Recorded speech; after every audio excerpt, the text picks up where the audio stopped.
बोलो जयकारा बोल मेरे श्री गुरु महाराज की जय। श्री सद्गुरुदेव भगवान की जय।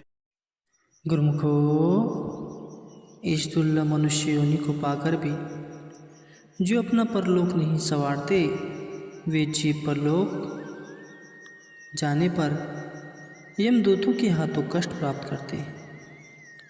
उस समय यह प्राणी सिर धुन धुन कर पछताता है। कभी कहता है कि मुझे समय नहीं मिला, कभी कहता है मेरे कर्मों में भक्ति करना ही नहीं बंधा था, और कभी कहता है कि ईश्वर ने ही मुझसे भक्ति नहीं करवाई। इस प्रकार वह दूसरों पर झूठा दोषारोपण करता है, परंतु वस्तुतः इसमें जीव का अपना ही दोष होता है। किए हुए कर्मों का दंड तो उसे भोगना ही पड़ता है। अब विचार करने योग्य बात यह है कि इस मनुष्य तन में अपना परलोक कैसे संवारा जा सकता है। इसी पर एक शिक्षा वृतांत मैं आपको बताता हूँ। गुरुमुखो, ध्यान से सुनो। किसी देश में कोई राजा रहता था, बड़ा धर्मात्मा, प्रजावत्सल। उसके शासनकाल में प्रजा बहुत सुखी रहती थी। राजा भी यद्यपि सुखपूर्वक जीवन जी रहा था, उसे किसी प्रकार का अभाव न था। अभाव था तो केवल यह कि वह निसंतान था। जब वह भक्ति परायण सम्राट स्वर्ग सिधार गया तो मंत्री ने, दरबारी गण आदि सबके समक्ष यह समस्या खड़ी हुई कि राज्य का उत्तराधिकारी बनकर शासन की बागडोर कौन संभाले। बड़े बड़े गणमान्य व्यक्तियों ने काफ़ी विचार विमर्श करने पर यह निर्णय किया कि वोट डाले जाएं। जिस व्यक्ति के नाम पर सिरों निर्धारित क्रम अनुसार सबसे अधिक मतपत्र निकले, उसे ही 5 वर्ष के लिए राज्य दिया जाए और 5 वर्ष पश्चात उसे राजपद से हटा वन में भेजा जाए।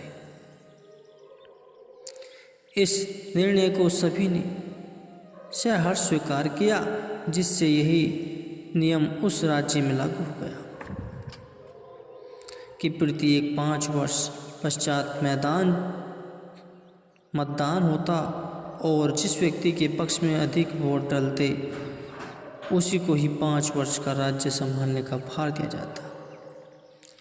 5 वर्ष पश्चात उसे राजगद्दी से हटाकर नदी पार वन में छोड़ दिया जाता, जहाँ की घना जंगल था और थे हिंसक पशु। अंत में वह राजा हिंसक पशुओं का शिकार बन जाता था। उसके अतिरिक्त होना भी क्या था उस भयावान जंगल में। इसी सिद्धांत अनुसार प्रत्येक राजा 5 वर्ष का राज्य मिलने पर खाने पीने, शैक्षणिक व्यापार सुख आदि में लीन हो जाता और यहाँ तक कि 5 वर्ष पश्चात मिलने वाले आगामी कष्टों की तनक भी स्मृति उसे न रहती। यद्यपि यह नियम सभी को ज्ञात था कि निश्चित अवधि के उपरांत उसे नदी के उस पार घोर जंगल में जाना होगा। साथ ही उसे अपने से पूर्व राजा का समस्त हाल भी ज्ञात होता था, किंतु माया इतनी प्रबल है कि सभी उसके मोह जाल में मन की इच्छाओं की पूर्ति हेतु राग रंग में, चमक धमक में इस प्रकार तल्लीन रहते कि 5 वर्ष उसके स्वप्न की तरह बीत जाते। निश्चित समय हाथ से निकल जाने पर वे अन्य पशुओं के हवाले हो जाते, पर अब पछताए होत क्या। इसी प्रकार जब देश के कई युवक राज्य भोग चुके तथा ऐसे युवक की बारी आई जिसका कि इसमें वर्णन किया गया है, वह सत्संगी साधु सेवी पूर्ण गुरु का शिष्य था। जब उसे सूचना मिली कि राज सिंहासन पर बैठने का तुम्हारा नंबर है, तो सूचना पाते ही वह गुरुदेव की शरण में गया और सादर दंडवत अभिनंदन करने के पश्चात हाथ जोड़कर विनय करने लगा, भगवान आप इस देश के होने वाले प्रत्येक सम्राट की परिस्थितियों से परिचित हो तो हुई। अब मेरी बारी है, इसलिए इस सेवक को कृपा शुभ आशीर्वाद देने की अनुकंपा कीजिए। श्री गुरुदेव जी ने 5 वर्ष के कार्यक्रम के संबंध में शिष्य को सब कुछ समझा दिया और आशीर्वाद दे दिया।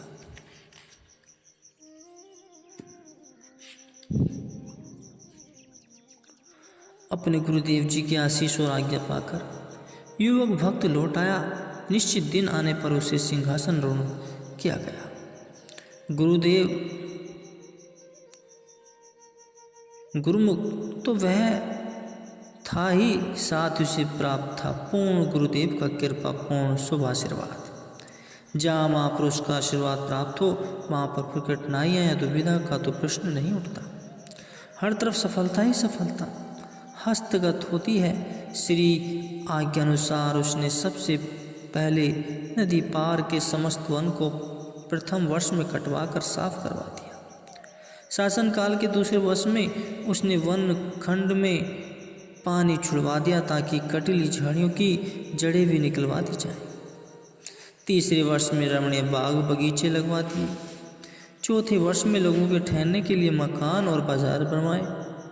शहर के बाहर भीतर आने जाने के लिए सड़कें व जन सुविधा हेतु कुएं, तालाब, बावली, पार्क, अस्पताल, स्कूल आदि स्थापित करा दिए। घोड़े, गाय, बकरी आदि पालतू पशुओं के लिए अलग प्रबंध करा दिया और इधर के राज्य का समस्त कार्य भी उचित प्रणाली से चलता रहा।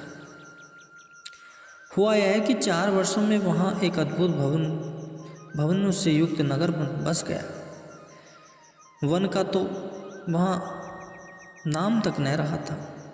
उस भक्त राजा ने नवनिर्मित शहर के लोगों को बिना किसी मूल्य के मकान व दुकानें देनी शुरू कर दी तथा उनके निर्वाह हेतु खाने पीने की एवं समस्त आवश्यकताओं की सामग्रियां भेजने लगा। लोगों को अब वहाँ किसी प्रकार का भय न था, क्योंकि अब वहाँ निर्जन वन न रहा था और न ही वन पशु थे। अतः निर्भीक हो काफ़ी संख्या में इस देश के वासी संघर्ष और खुशी खुशी से वहाँ जाकर बसने लगे। 4 वर्ष बीतने के साथ साथ वह नव नगर आबाद हो गया। समय बीतते देने लगती है। इसी तरह 5 वर्ष पूरे हो जाने के बाद उस राजा ने स्वयं ही वहाँ जाने की तैयारी शुरू कर दी तथा शहर के सब संभ्रात व्यक्तियों को एकत्र कर कहा, मेरा राज्य काल बीत गया है, अतः मैं अब नदी के उस पार जा रहा हूँ, इसलिए आप अपने लिए नया राजा नियुक्त कर लीजिए। थोड़े ही समय में सबकी आंखों का तारा बन चुका था। अब वह राजा हंसता खेलता प्रसन्न वदन उन लोगों से विदाई लेकर अपने बसाए नगर की ओर चल गया। इस राजा ने पहले जब कोई राजा राज्य पद से उतरते पर वन की ओर जाता था, उस समय उस पार के मिलने वाले असहनीय कष्टों को याद कर अत्यंत दुखी होता था, पछताता था तथा उसके मुंह पर हवाइयाँ उड़ने लगती थी। और होता भी ऐसा ही था कि वह राजा वनवासियों का ग्रास बन जाता था। परंतु इस बार राजा को प्रसन्नतापूर्वक विदाई लेते देख नगरवासी आश्चर्यचकित होने लगे कि इस राजा के मन में भय व जंगल में जाने का तनक पीटन नहीं है। इस रहस्य को जाने हेतु कई सज्जन उस नदी पार तक पहुंचने के लिए साथ चले गए। नदी पार पहुंचने पर सबके आश्चर्य की सीमा न रही कि उस ओर तो पूरा नगर ही बसा रहा है तथा उस राजा के स्वागत हेतु वहाँ के वासी बैंड बाजों सहित उसे सादर लिवाने के लिए सुंदर सी पाल के लेकर प्रतीक्षा में खड़े। जंगल को भय नगर में परिवर्तित हुआ देख यहाँ के लोग जो राजा को विदा करने के लिए आए थे, पूछने पर उन्होंने ज्ञात हुआ कि यह सब कार्य इसी राजा ने किया है। वह भक्त राजा की धूमधाम के साथ पालकी में बैठ नगर की ओर प्रस्थान कर गया। तात्पर्य यह है गुरुमुखों कि इस मनुष्य शरीर से ही परमात्मा की प्राप्ति का साधन हो सकता है, इसलिए इसको सांसारिक सुखों में लगाकर समय को व्यर्थ न गंवाना चाहिए। जिसने इस अमूल्य देह को पाकर मालिक का भजन, सतगुरु की सेवा व सत्संग की ओर ध्यान नहीं दिया, वह समय चूक जाने के बाद पछताता है। बुद्धिमान मनुष्य वह है जिसने मानव जन्म को पाकर इस लोक में भी शांति प्राप्त कर ली है और अपना परलोक भी संवार लिया। जैसा कि बताया गया है कि इस प्रतिभाशाली सम्राट ने परलोक की भांति अर्थात भविष्य में प्राप्त होने वाले भयानक वन को सुधार कर सुखप्रद सुंदर नगर रूप में परिवर्तन कर दिया, जहाँ उसने 5 वर्ष पश्चात राजा ने परित्यक्त होने के बाद जाना था। इसी प्रकार मनुष्य को भी अपने परलोक सुधार का प्रयत्न कर इस लोक में रहते हुए ही करना चाहिए। मनुष्य, ए आलसी मनुष्य, तुझे कुछ समझ नहीं आई कि यह मनुष्य तन तुझे एक अनमोल रत्न मिला हुआ है, परंतु तू उसे विषय विकारों की मिट्टी में मिला रहा है। जब से तू पैदा हुआ है उस समय से आज तक तुझ पर धन और यौवन का ही मद छाया रहा। तुझे भूल कर भी परलोक गमन करना याद नहीं रहा।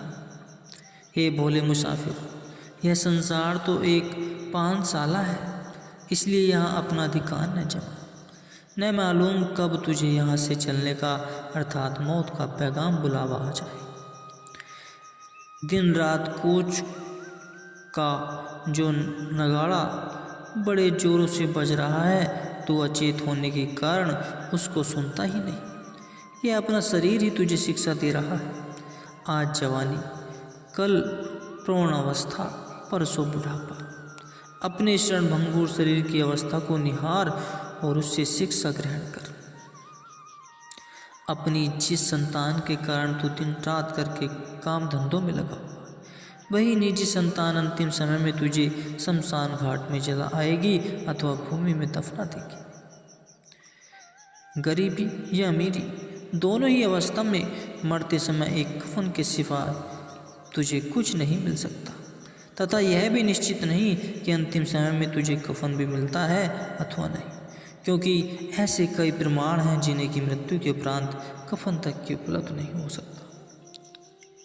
संसार के झिलमिलाते पदार्थों को देखकर इतना गर्वित न हो, क्योंकि यह सदैव के लिए तुझे हंसता हुआ दिखाई नहीं देगा। माया के पदार्थ में माया को ढलती छाँव की तरह है। मरणोपरांत तो जीव के साथ अपने किए हुए कर्म ही साथ जाएंगे। इसलिए जीव काल में ही पूर्ण संत सतगुरु की चरण शरण ग्रहण कर लेनी चाहिए, जिससे कि उनसे निष्काम कर्म की शिक्षा ग्रहण कर परलोक में काम आने वाली संपत्ति अर्जित कर सके। यही मानव का मात्र कर्तव्य है और इसी में ही उसकी बड़ाई है गुरुमुख।